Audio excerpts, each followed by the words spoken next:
Oh, there we go. Welcome to my talk, Engineering for Machine Learning and AI in Java within a high data availability platform. So before we get started, a little voting. So this isn't just a one-way conversation.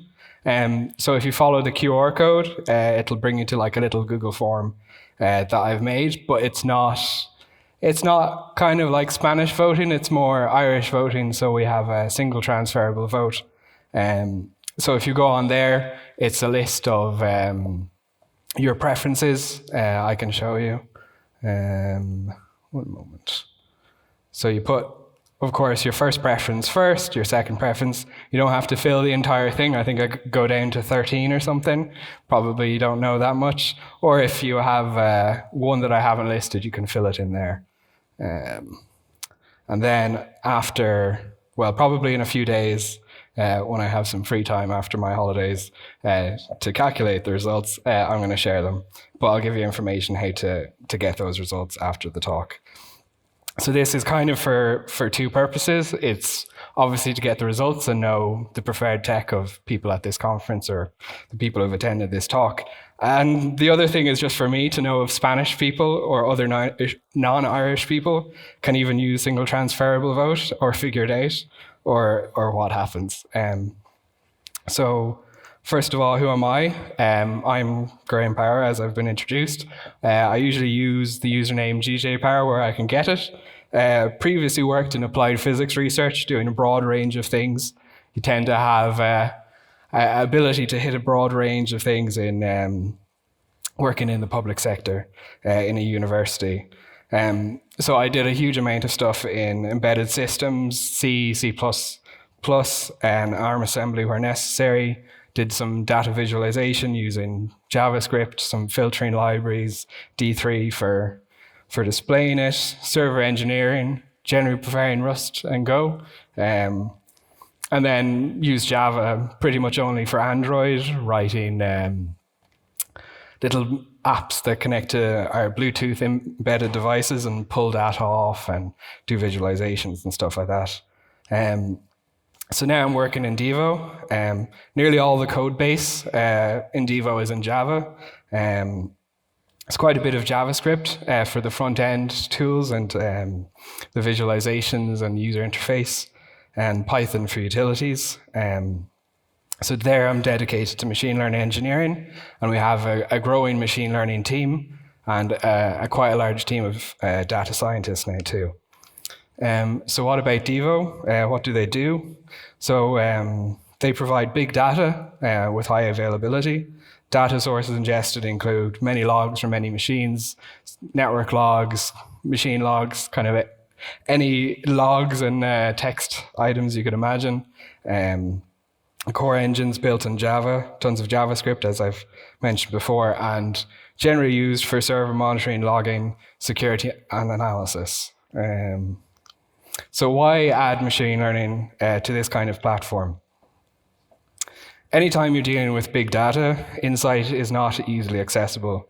So it's easy to do basic things like count total connections or errors per hour and analyze the trend. But for any deeper insight, machine learning and statistical methods are required to obtain it. As clients invest hiring data scientists, this capability is demanded to make them effective. There's no point having data scientists if you don't give them the tools to use.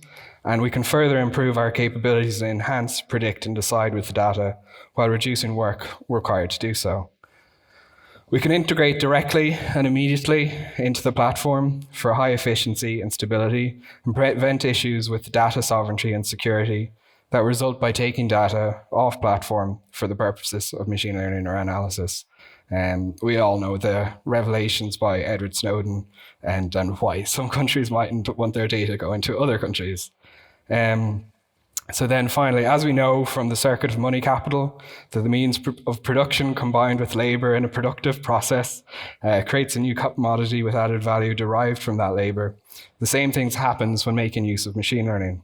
So big data, through the engine of machine learning, by the labor of data scientists, create value. And in this case, very useful value, unavailable without the tool or engine that is machine learning. So what are the problems and requirements, or maybe another way is describe them as challenges that we've had? So we need to integrate tightly with existing Java systems, avoid requiring big changes or overhauls, rewriting all of the really high quality existing code there is just to fit in machine learning.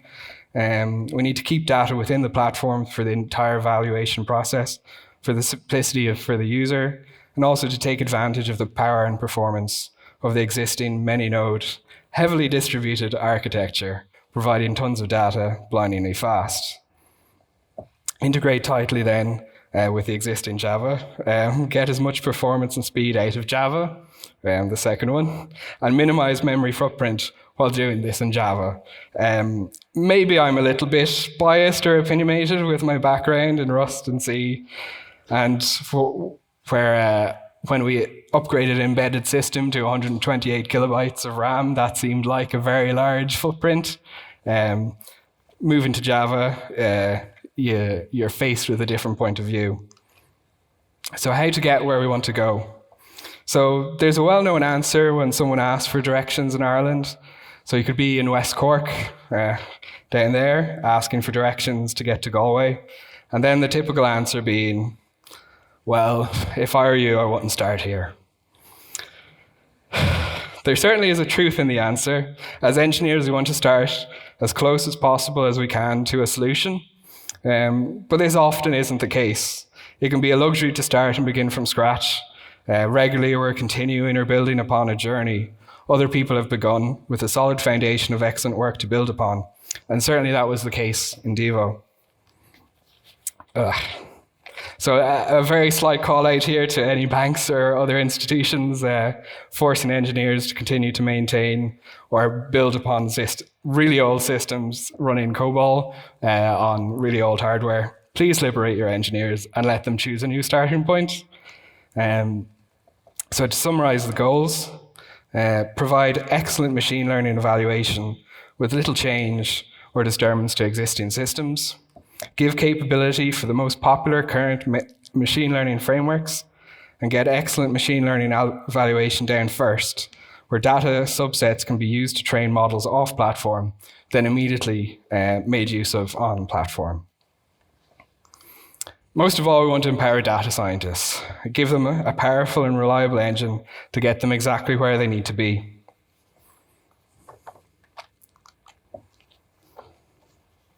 So what kind of architecture must be built, and what kind of efficiency can we achieve?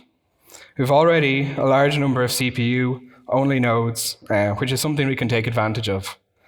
As for evaluation, CPU performance can be more than sufficient.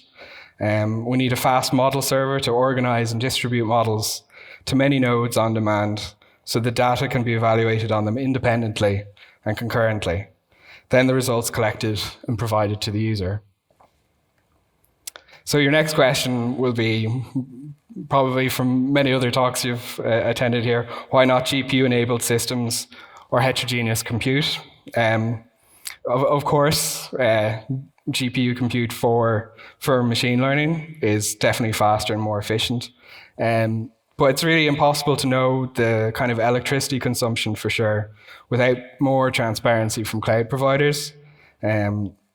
So probably the ethics of engineers are different in every country. But generally, as engineers, we have a responsibility, do no harm to people and minimize harm to the environment.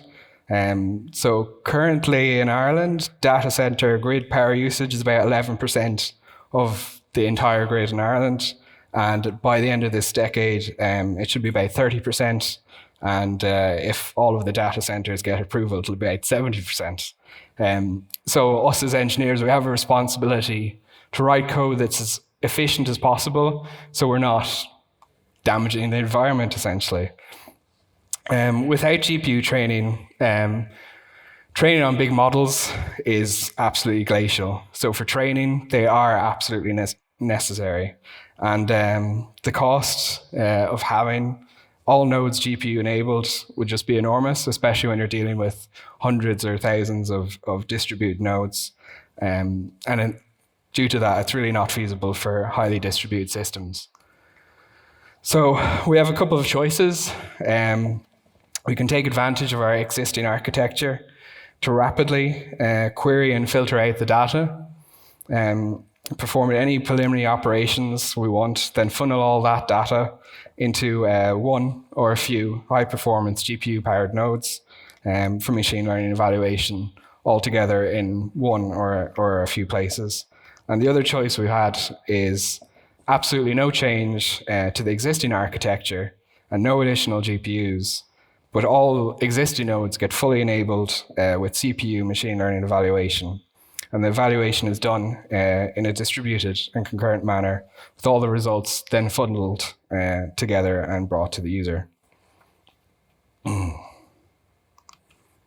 So the next step, we have to choose the frameworks we're going to add.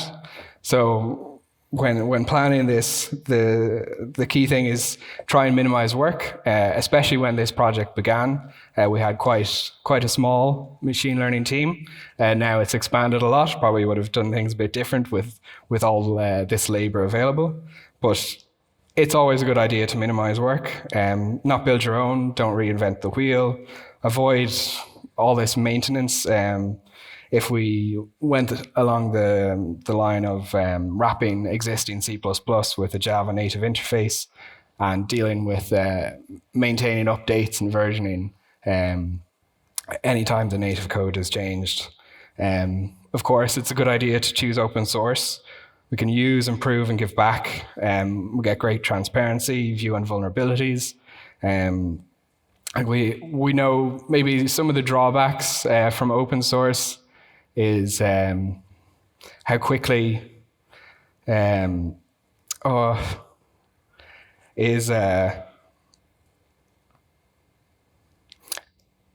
vulnerabilities can so quickly affect so many systems. We all know from like the log4shell vulnerability, but the other advantage of it is when there isn't a vulnerability, there's a huge community there to analyze it and fix it rapidly. And if something's open source, it's more likely to be used by the public than proprietary systems. We know from proprietary encryption methods, they don't see widespread usage until the patent expires. Nobody wants to use that. I want to support as much as possible. Don't narrow down your client's choices or preferences, and don't reduce data scientist capabilities. Ultimately, there's no all-in-one solution. We can't just, well, maybe there will be in a few years, but currently we can't just put in one framework and have everything we want. So to provide multiple support, we need a common interface to wrap the functionality of key features in each framework, building and verifying the model, verifying the type and shape of inputs and outputs. Most importantly, the actual evaluation step and result extraction on the data we've provided. We then need to implement customizations for each framework. So any data transformations between platform data types and structures to those expected by the framework. We're not adapting the platform to the framework or adapting the frameworks to the platform. The typical kind of thing here is one framework may expect vectorized inputs, others heavily parameterized or descriptive input and output, of which this adds overhead, but is unavoidable. So the main ones we've provided first include H2O and BigML. And the reason for this is they provide really easy interfaces for model training. So it provides the ability to get started, training simple models easily without a data scientist. Any developer or technically minded person get on it and use their visual tool to train some models on some data. CatBoost, which provides us gradient boosting on decision trees, and what has been the main tool for us, deep learning for J or deep learning for Java, which is a Eclipse project. So it's a key framework providing neural network evaluation. So about DL4J, DL4J gives us a lot. Gives us Keras model support, so we can load and evaluate models trained using Keras. Can also support Tensorflow by supporting any Tensorflow models exported using tf.keras from Python. Provides a ton of functionality, but maybe too much. Key computations have native implementation, so they're much faster. But unfortunately, the dependencies result in a huge footprint. At one stage, the Docker image of our model server easily hit 1 GB without any pruning. This is due to having multiple versions of large native dependencies generated from Java CPP. Things like OpenCV and FFmpeg, all built for multiple architectures. So you have to go in and prune them out. So Gradle's exclude feature is very much your friend, and the equivalent exclusions in Maven. But it's a very manual process because of the way DL4J has been designed. It gives you everything you could possibly want, but then it ends up a bit big. All right. The other key thing to provide is the model server. So keep in mind, this is in the context of providing model files to a distributed system. It only provides the models to the nodes and does not run evaluation. Also provides uploading, versioning, user access control, and these typical things for file distribution. This isn't like, you may be familiar with TensorFlow serving and the OpenVINO model server. So this system doesn't provide a REST API to send data to be evaluated and receive results back like them. All evaluation is happening directly on the Devo platform. But when designing this, expect to be hit by by hundreds of nodes, all requesting at once. You get a very peaky load pattern, would be the best way to describe it. Then do the typical things you need to do to optimize performance, minimize serialization, and cache wherever possible. Let me see how I'm doing. Realizations after working on this project. So Java isn't first class for ML. It doesn't have support or community. Most of the engines built for ML are built in C++, and I can absolutely understand why. But there's not a large community there providing tools and interfaces to use them from Java. If the platform, the Devo platform itself, was in C++ or Rust, it would have been much easier to integrate directly. As with fixed function interface in Rust, there's tools there available to automatically generate the interface. But there's hope. Community and collaboration is powerful. With machine learning, there are new projects constantly creating and improving. There's been a lot of new work on the TensorFlow library from Java. It's been moved to its own project, and the pace of updates has really picked up. The other thing I've realized is I still prefer Rust and C++. I don't like trusting Java runtime environment or the garbage collector. I imagine there's some people here might agree with me. The machine learning environment still lacks standardization. So for most things in life, we have, say, a crosshead screwdriver, or you tighten it turning clockwise and things like that. But in machine learning, because it's such a new field, it's still lacking. But the biggest realization, in my opinion, is that distributed CPU machine learning can be really powerful and lightning quick. My reflections. So machine learning evaluation is a key feature and can be implemented directly straight away. It's important to make it as accessible as possible. We don't want to get in the way of data scientists' work. We don't want to slow them down. To make their jobs as easy and seamless as possible. There's a lot of power by building machine learning evaluation closely integrated onto your platform, not require a load of tedious data export or moving things between various platforms, and making the setup required and user intervention once the model is running as minimal as possible. And of course, it's important to be as performant and efficient as possible, both for users and power usage. So we do have a brighter future.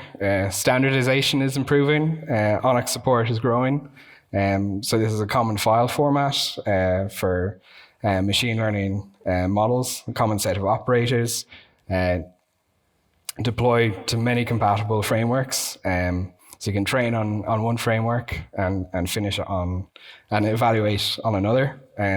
So with high-speed evaluation support provided, it's possible to build upon it and make the work of data scientists easier and more effective. Then provide, integrated data sampling, data cleaning and preparation to prevent friction when exporting data for training, testing and verification.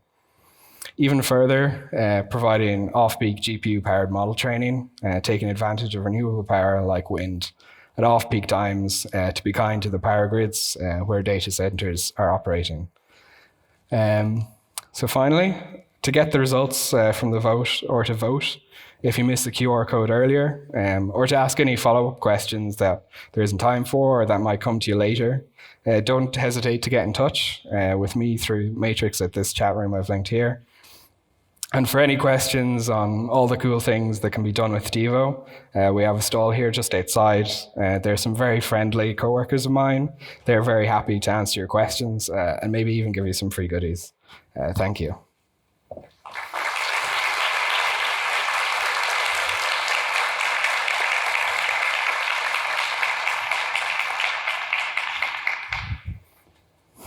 Okay, so lightning speed, man.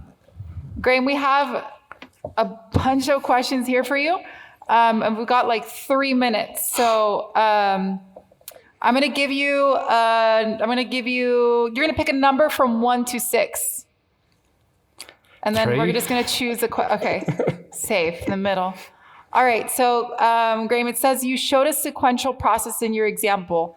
Wrong one. Dun, dun, dun, dun, dun. Okay, good, because we still have 6 questions, so same. So number 3, why not make use of a Java native interface to use a native C++ or other libraries directly in Java?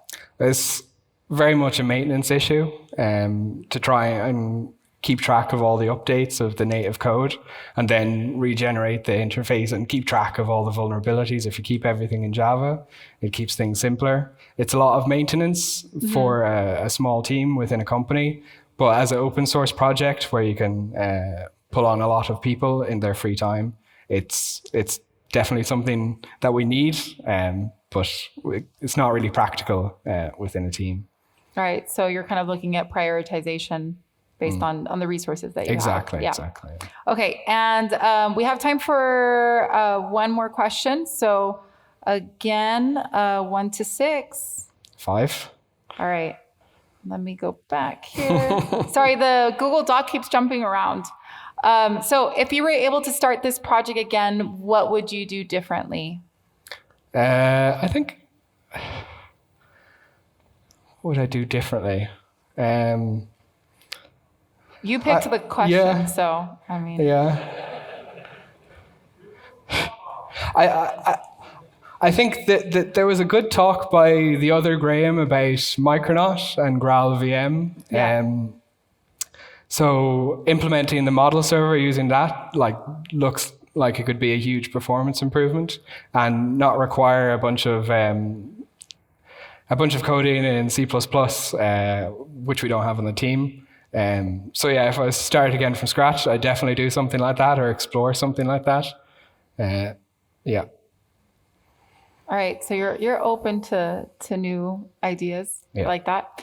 All right, well, I think that is all for, wow, just on the mark. Okay, that's all for now from Graeme. He's got all of his contact details. Make sure to vote and get a quick scan of both of his QR codes of his before we close out for the next speaker. And just sit tight, we'll start out in just a bit. Can we all give Graeme Power a very big round of applause? Thank you. Thank you.